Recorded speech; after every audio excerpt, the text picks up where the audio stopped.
So guys, ito ang pahabol na pinipick up ni Mr. kanina, isang bag na chicken feet, and then meron na naman tayong isang bag na chicken liver, 10 kilos yan siya. Meron pa tayong stocks pero tinawagan ako ng aking isang supplier na malapit lang dito na available sa kanya ang chicken liver, so kinuha ko na lang kasi napakalakas ng chicken liver and always out of stock ito sa aking mga supplier, no, kay MFD at kay Enday and Rocky. Palaging walang stocks ang chicken liver, so kinuha ko na lang kahit may stocks pa tayo.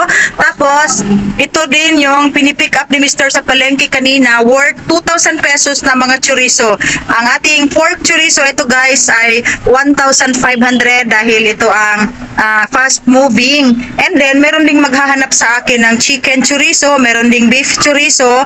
So ang binili ko ay chicken chorizo lang muna kasi ito din ay may maghahanap, and then yung beef chorizo ay hindi ganong malakas, so ito lang ang aking pinabili kay Mr. Worth 2,000 pesos. And then ito guys, meron na naman tayong tatlong carton na whole chicken from S&R. Ito, tatlong carton dito namin nilagay sa loob para mai-open ang box. So ito guys, ang laman niya 1, 2, 3, 4, 5, 6, 7, 8, 9, 10 11 pieces na whole chicken ang laman sa isang box. And then ito yung timbang niya, 12.3, 12.30, 12.50. So, tatlong box na naman ito ngayong araw ng Friday. At ito ay pang dalawang araw na namin. Kasi may natitira pa doon, mga 6 pa yata yun na mga whole chicken. So, kailangan hindi tayo mauubusan. And then, ito guys, pag lumambot na, ito yung hinihiwa ko na quarter cut. So, bali yung isang whole chicken ay slice natin ng bali 4. Tapos, yung ating ngayon, ito yung aking pork belly. Ito guys, pork belly tayo ngayon lahat. Bali 3 slab ito. Kasi, yung aking pork carcass kahapon from DBS ay meron pang isang slab na pork pierna. And then, marami pa akong buto-buto. So, pag ganyan na medyo yung kalahati lang ang na-sold out kahapon, pork belly lang talaga ang aking stocks, ang aking bibilhin. And then guys, ito yung aking grocery kahapon worth 9,000 pesos sa Great Wall Trading and sa Davao Dorian Traders. So, yun ang kagandahan guys, dahil pag doon tayo mamimili sa Uyanggurin, nandoon yung mga wholesaler, magkatabi lang sila. Pag wala si Great Wall, yung iba ay doon ko bibilhin sa Davao Dorian Traders, magkatabi lang yan sila. So, eto, marami tayong guys, ang dami kong nakukuhang may free at may mga savings tayo. So, eto, sa shampoo, meron akong 4 na dosena na Head and Shoulder, malakas ito dito. And then, ito lang guys, kasi sa bahay wala na akong grocery doon, close na talaga ang tindahan ko doon. So, dito pa lang sa shampoo, 4 na dosena, meron na akong free na isa. So, malaki ang ating nasisave na. And then, sa aking cream silk, 4 na dosena din. So, meron din akong free na 4 na piraso. Tapos, dito sa Safeguard na Camellia, bagong-bago yan guys, at ang bango-bango niya, may free na isa. And then, ito, may free na isa. So, sa Surf Jumbo, meron na tayong 2 free. Tapos, ito, may free na isa, ang Ariel and ang Tide. At ito ay mga saleable dito sa tindahan ko. Tapos dito may savings tayo sa Beer Brand na 9 pesos per pack. So bali 16 pieces ito. So nakasave tayo ng 9 pesos. And then ito pa. Tapos si Birds 3. Dito sa akin guys, malakas na ngayon si Birds 3. So buy 10 plus 1 free. So meron na tayong 3 piraso. And then ang Star Margarine din, may savings tayo na 7 pesos sa 2 piraso na. Tapos ito, yung beef loaf ay free na yan. Ito. Free itong beef loaf sa Carne Norte na holiday. Tapos, 20 pesos ang masisave natin sa Pure Foods corn beef na maliit. Okay, ang benta ko dito ay 90 pesos dahil ang ating puhunan ay 80 pesos guys. Sa lots for less, 78.80. Ganyan. Yan yung presyohan nito. Tapos, eto guys, ang Nestle Lemon, pag isang dosena, merong free na water jar, yan. At ginagamit ko na. So, saan ka pa? Kaya nga guys, hindi ko maiwan-iwan ang grocery kahit sabi ni Mr. Ilang beses na sinabi ni Mr. na mag-focus na lang kami sa meat shop. Sabi ko, no. Kasi sayang naman ang aming pwesto dito guys, no? Nagbayad tayo ng tax and then pwede pa naman tayong mag-display kahit ano. Yung iba nga, yung SM nga, nagtitinda ng turon kung ano-ano lang. So, tayo pa kaya, ako pa kaya na small timer lang, small time businesswoman. Meron pa palang buy 10 and save 20 pesos sa ating Chucky na napakalakas. Dalawang pack ito. Ang isa ay naipasok na, pinalamig na namin sa aming freezer. Okay.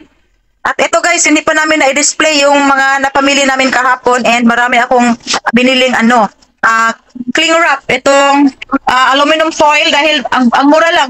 Napakamura sa Great Wall guys. Sa palengke 20 pesos na ito. Ang benta ko ay 30. Tapos doon sa Great Wall ay 17 pesos lang. So nagkuha ako ng 10 pero marami pa akong stocks. Tapos may pa ako dito. May 2 pack na kandila. May maghahanap din sa akin ng kandila and mga katul. Tapos ballpen dito and yan, N6 chalk.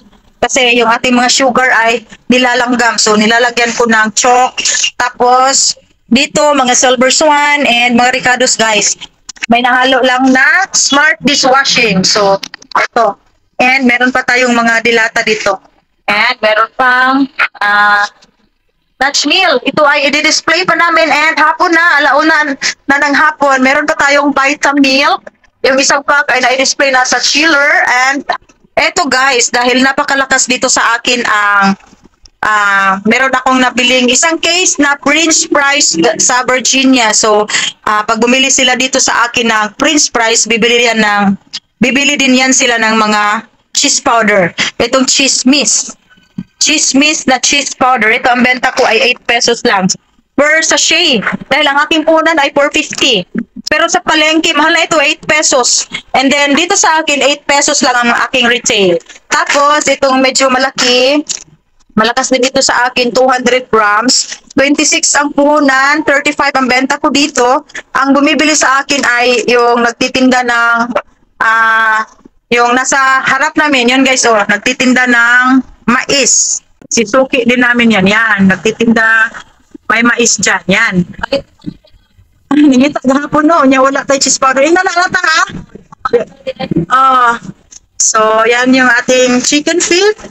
Pina-transfer na ni IC sa cellophane at ito ay ipapasok pa namin sa aming freezer. Tapos yung ating pork chorizo. Napakainit guys. So, alauna medyo na ng hapon. And then yun yung display ko sa aking table meat siya pag morning. And then mamaya, mga 3 p.m. ay magdidebone na ako sa aking mga karning baboy at kukunin ko lahat yung aking mga dyan. Mga tray para i-display ko na sa stainless na tray yung aking mga paninda lahat. There's chicken and pork carcass and yung mga hotdog ay lalapag na natin dyan guys. Kasi pag nasa loob lang ng freezer ay kaunti lang ang ating maibenta dahil gusto kasi ng customer dahil dinadaanan dyan ng mga tao sa labas na makikita kaagad kung anong gustong bibili nila. Mas malaki ang benta natin pag i-display, ilalapag natin dyan sa lamesa kaysa lang, nasa loob lang ng freezer. And then guys, update tayo ha. Ang lakas ng aking ngayon, hindi talaga ako nagsisisi na hindi ko pina-pull out, hindi ko itinuloy na ipa-pull out ang aking ice cream. Kung pina-pull out ko ito, ay magsisisi talaga ako dahil isang customer ay bibili dito ng tig-4, tig-5 mga ice cream sticks natin. And then, take note guys ha, ang ating puhunan dito ay ang ating ginansya dito sa watermelon slice, sa coco obe, coco melon, cookies and cream na mga sticks, sa ating orange blast, at saka sa ating cornetto ay 25% pala. Akala ko 20% lang. So, kinukompute ko talaga ito. Ang ating puhunan sa mga sticks ay 25%. No? Halimbawa, ang aking cornetto, ang isang case ay 384. So, i-divide din nyo ng 24 pieces. Kibali, ang ating kapital ay 16 pesos. And then, 16 pesos times 25%, that is 4 pesos. So, 20 pesos lang. Hindi na natin gawing 20 pesos lang. May 25% na tayong kikitain dyan. And then, sa mga 1.3 liters and 750 ml, 750 ml nga. Yeah, dito guys, ang ating puhunan, ang ating ginansya ay nasa 10 to 12% lang. So, nag-add ako ng 10 pesos para magiging 20%. So, yan ang ginagawa ko. No? Halimbawa, ito. Ang puhunan natin dito ay nasa nasa parang 225 yata. And then, times 20%. Ang benta ko dito ay 285. Ang SRP nila ay 200. Ito guys, 275. So, ginawa ko yung 285. So, ito.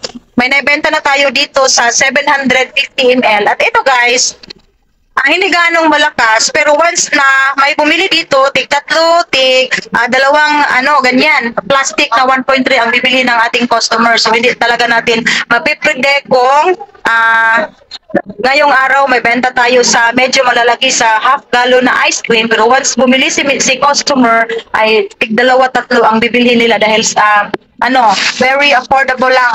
Ito ay 200, parang 210 yata, sandali.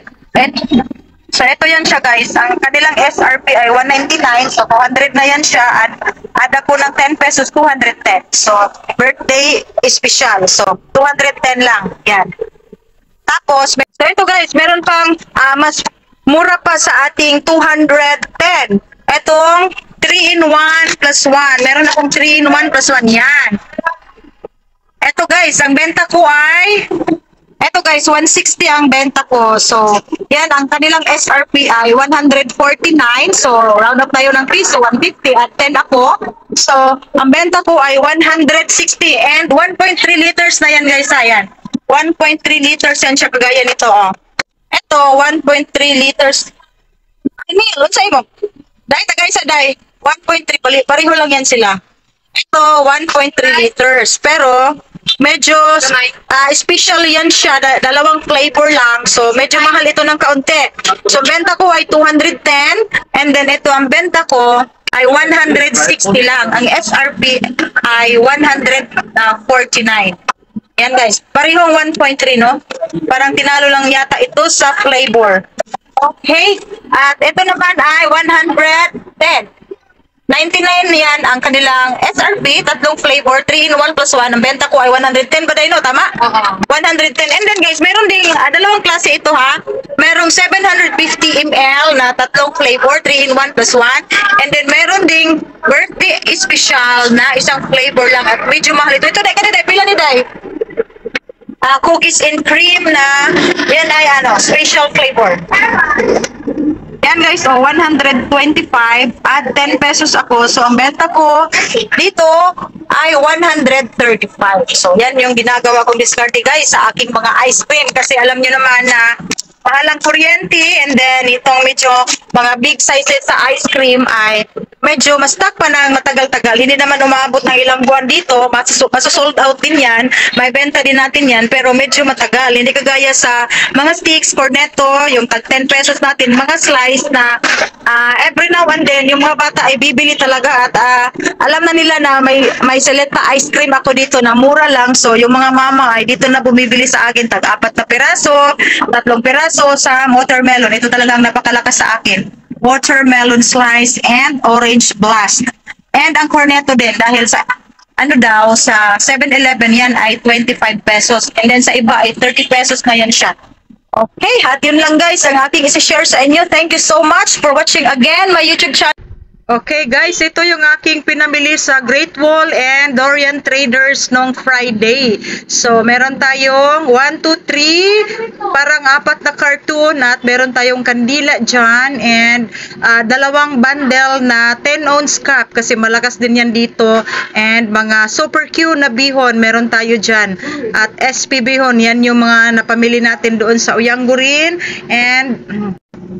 And ito rin guys, ang ating 1/2 pork carcass. Ito ay nasa 40 kilos plus. And then, meron din tayong mga dressed chicken dyan sa ilalim ng box. So, ito ay i-debone pa namin at i-display mamaya. And kanina ay nag-deliver din sa atin yung ating supplier ng suka tuba na sinamak. Yan guys, so consignment yan siya. So, malaking bagay na siya ay mag-iiwan ng stocks, and then yung mga na-sold out lang ang babayaran natin. So, yan yung ating order. Merong junior and senior lapad na mga suka na sinamak. So, ang benta ko sa malaki ay 55 at yung junior lapad ay 45 pesos lang. And then, ang ating puhunan sa senior ay 38 pesos.